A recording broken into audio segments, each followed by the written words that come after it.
Hello, and welcome to another episode of 3 a.m. Conversations.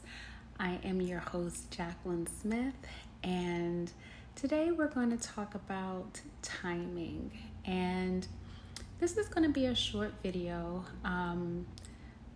There's so much that I had to do this weekend, and I told myself that I want to start being more consistent with my video releases. So my plan is to have new episodes drop every Sunday night and Wednesday night.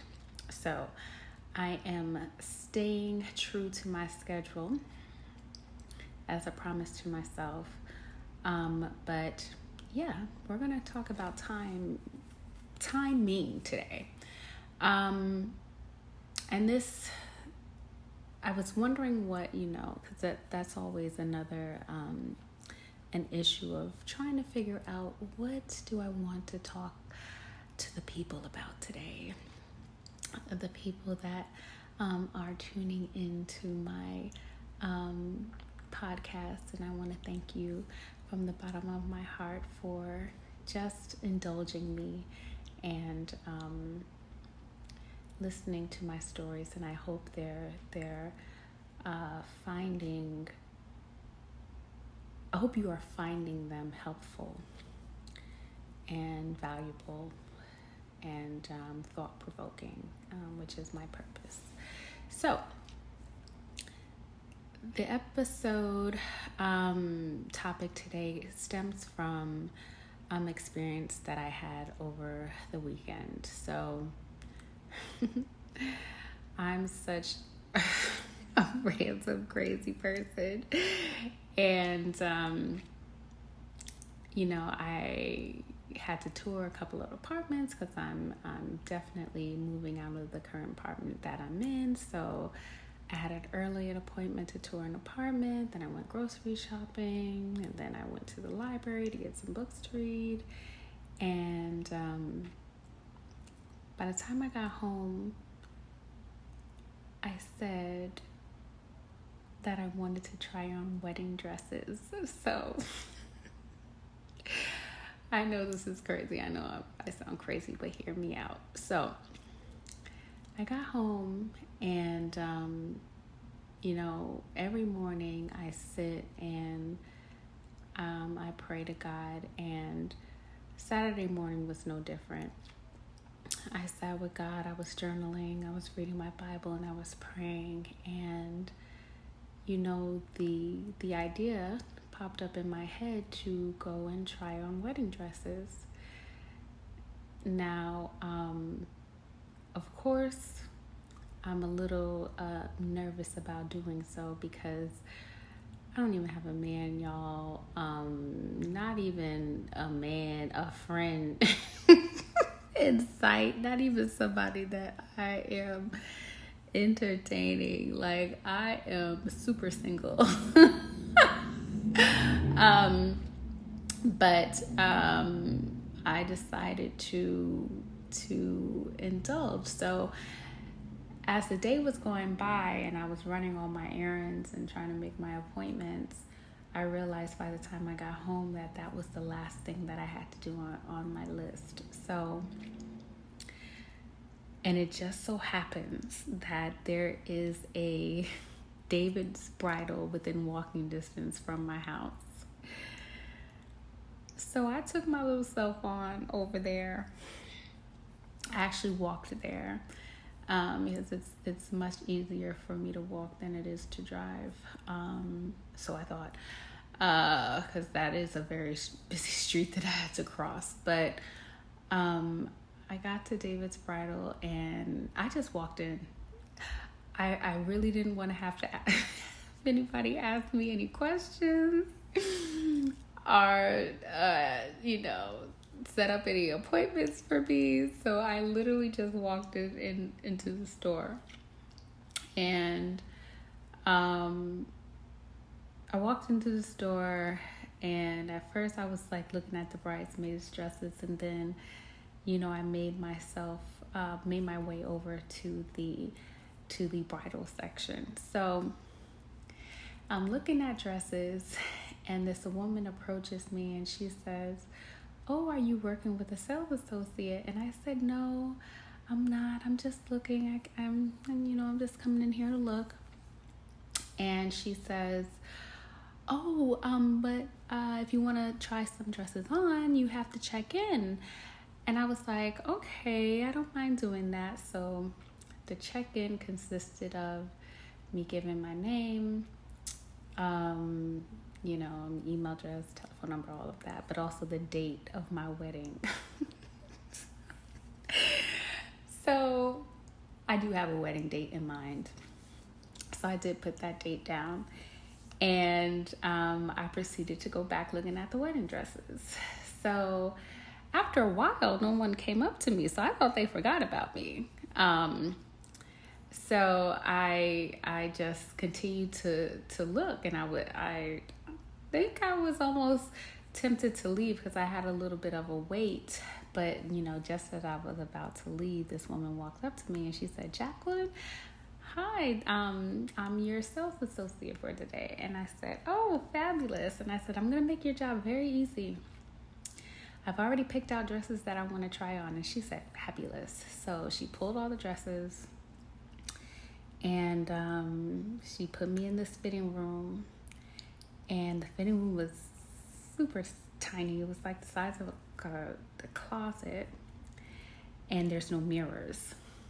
And and y'all, when I say I went all out with the biggest wedding dress I could find, it was the poofiest, biggest, just imagine the most overly dramatic wedding dress that you can find. I wanted to try it on. And that was actually the first dress that I put on. And when I was in that fitting room, I felt a little nervous to come outside because I'd never seen myself in a wedding dress. And I think this hesitation also came about because this anxiety also came about because years ago, before my mother passed away, she asked me to try on wedding dresses. She said, "Jackie, I want to see you in a wedding dress." And I indulged her at the time. Like, I drove to the bridal boutique because, hey, don't threaten me with a good time. Like, anything fanciful, dresses, any galas and events that I have to get dressed up for, that is my zhuzh. I love doing it. I'm not afraid to do it. I love doing it. And so I was game. So I said, "Okay, like, I think I know of one." So we went to a bridal boutique, and I walked in and I got cold feet. I got so nervous. I got so scared. I was concerned about what the associates would ask me. What if they know I didn't have a wedding date and I wasn't, planning on getting married anytime soon. And I got cold feet. And I said, "Mom, I don't think I can do this. I don't think I can do it." I got really, really anxious. And I said, "No, I just feel like this would jinx me to try on a dress." And I felt the same way in that fitting room. Fast forward to Saturday afternoon, I felt that same anxiety of, oh my God, I'm actually in the dress. And y'all, now when I see when brides hyperventilating and stuff in their dress, I get it now because it was a very nerve-wracking experience. And I'm in the dress. I'm trying to compose myself. Again, this dress is super heavy because it's really big and it has sleeves, y'all. Oh my gosh. beaded sleeves, illusion neckline. It was a lot going on with this dress, a lot going on. And the only reflection that I can see is there was a sign about, the offerings that David Bridal has, and it was encased in this silver frame. And I kept looking in the silver frame at my reflection to see if I can get a glimpse of myself without going outside. And I couldn't see myself. I could only, see a small sliver of my chest. And I said, Jackie, just go. Just go. You're here. Just walk outside. Now, mind you, they had me in the first fitting room, the very first one at the top of the podium. So as soon as I walked out, the whole store would be able to see me. And for some reason, I don't know why, I thought my sales associate was also supposed to come inside and help me, but she just left me alone in there. And I guess this really was a moment between me and God and my nerves to do this. And when I walked outside, I'm sorry, I'm getting emotional now, but when I walked outside and I looked at myself in a reflection, I looked exactly like my mother when she got married. Me and my mother look a lot alike. And my mother's wedding dress was similar. Hers was a ball gown. She had sleeves, and it was like a sweetheart neckline. And at the time of her wedding, she had shoulder length hair, and my hair is shoulder length. And I looked at myself and I saw my mother. And I didn't get emotional then the way I'm getting emotional now, because it just hits different when you're reflecting on these moments. But I came out of that room and I saw myself, and the nerves went away. As soon as I looked at myself in the mirror, I was like, oh, I'm doing this. I'm not doing it. I've done it. I did it.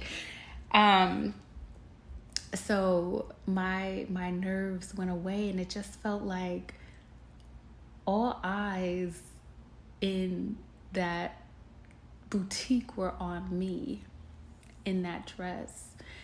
Even the family of the other girl that was sitting next to me, I saw a couple of them looking at me in this dress now. They could have been looking at me like, what the hell is that girl doing with that dress on, that big old dress?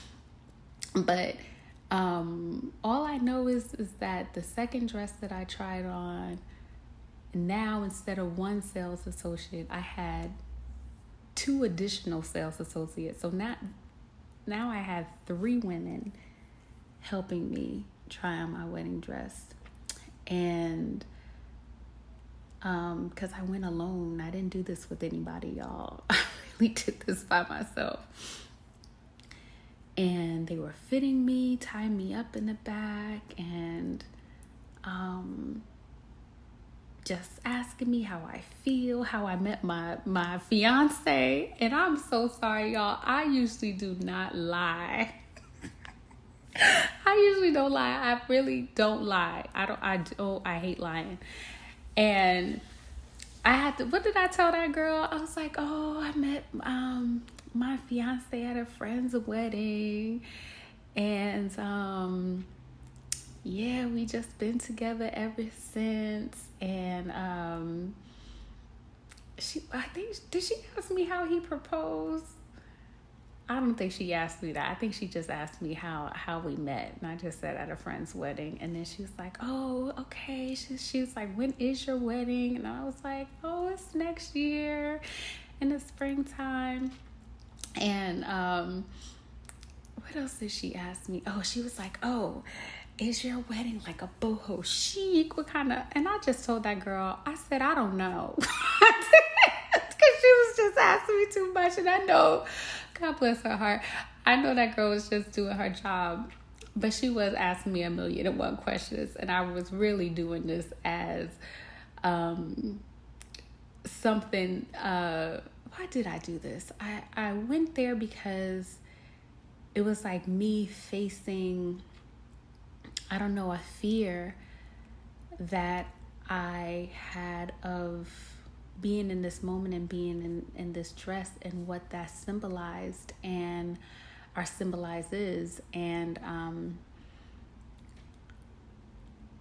that it represented me doing something that I should have done years ago with my mother there, giving her the opportunity to see me in a wedding dress and giving myself the opportunity to see myself in a wedding dress. And, you know, after I told that girl, you know, I don't know what I'm doing, girl, just, I don't know. I eventually said, I don't know what kind of bride I want to be. And I said that out loud, and it was rings true at the moment. I had no idea what type of bride I wanted to be. So they put me in, I think, 4 dresses. I think I had the opportunity to try on 4 dresses. But let me tell you something, y'all. By the time I left that store, there was a boldness and a confidence in me that I can do this, that I am worthy of being married. I am worthy of being a wife, a bride. I know the type of bride that I want to be. I know what kind of dress that I want. I know how I want to feel when I'm in it. And I would have never learned those things if I never have done this experiment.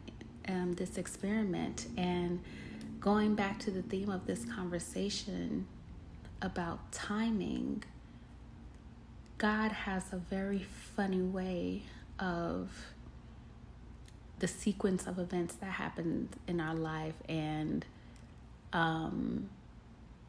the impact, that's the word I'm looking for, and the level of impact it has at the time.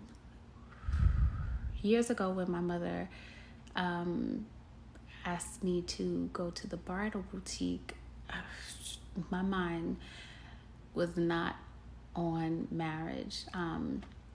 In that sense, I had a more like romanticized, still do, but then it was heightened, like a more romanticized view of what love looks like, what it would be to be a bride. And it was just all this very fairy tale Disney-esque,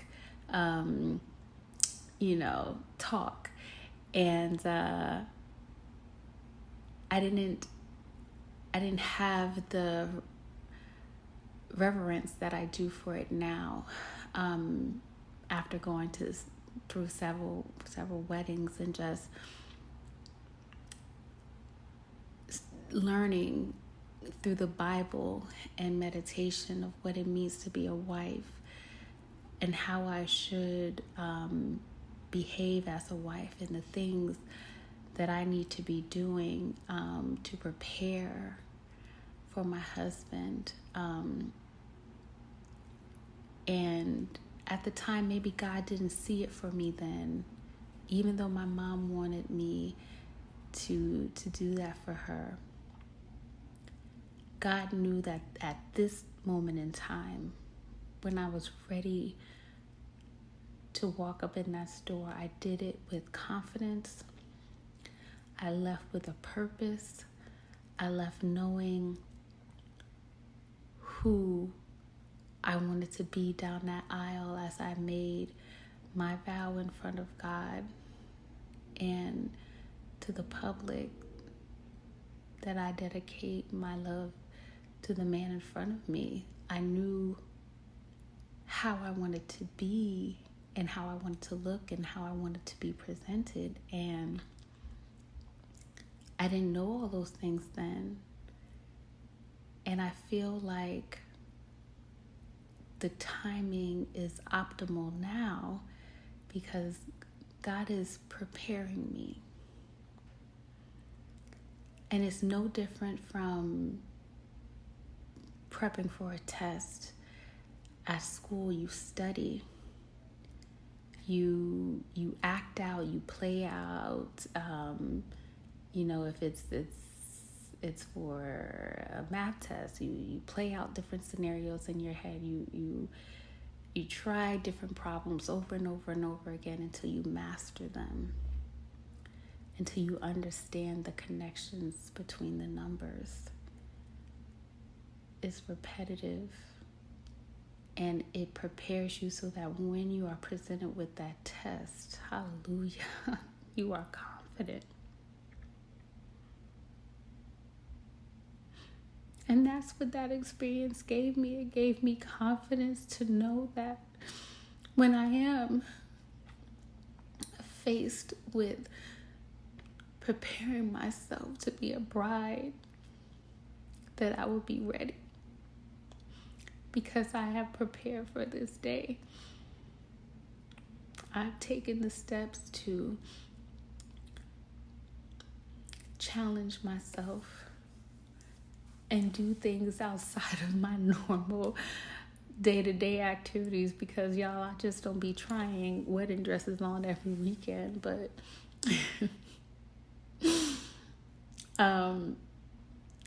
but it allowed me to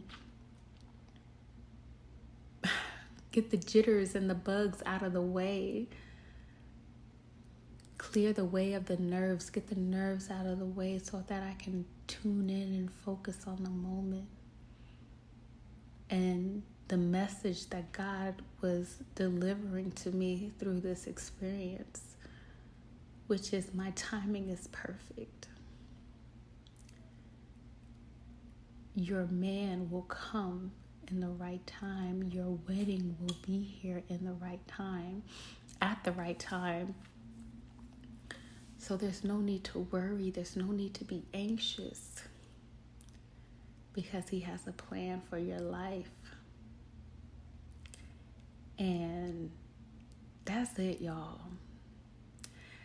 And it's funny because one of my tasks this weekend was to determine what my next Baycon event would be. And if this podcast is any indication, I think you know when I'm going to start planning for all the future brides. Within the sound of my voice, what I want to plan for you, so that you too can have the same experience and revelation that I've had. And I just want to spread that love to all the women that I know deserve it, because we will all reach our wedding day one day. So that's it. That's all I gotta say. I hope this message encouraged you. I hope it encourages you. I hope it allows you to, I don't know, be bold and be courageous and fearless about what you want in this life. And I thought it was going to be roadblocks and blockages and people saying I can't try on this dress and that dress. Baby, I was in there with people, 3 girls on me helping me try on this dress with no wedding day in sight. It can be done. But that just goes to show you the hurdles and the blockages that we created in our minds are just that. They're illusions. They're not real. They're thoughts that we tell ourselves to shrink ourselves and make ourselves feel more comfortable with our current situations, but this is God's way of showing me to step outside my comfort zone. Step outside those thoughts in your mind that you can't, you shouldn't, it would jinx you, it will, all those other crazy things and notions that we create based on our own life circumstances. But God is here to say that, baby, I know the plans that I have for you, and they're plans to prosper you and not harm you. So, and it's in God's word, and if it's there, you know it's true. And I am a living testament that it is true. So look out for the next Baycon event coming up, and I'm looking forward to seeing you there. And thank you for listening to another episode of 3 a.m. Conversations. Bye, y'all.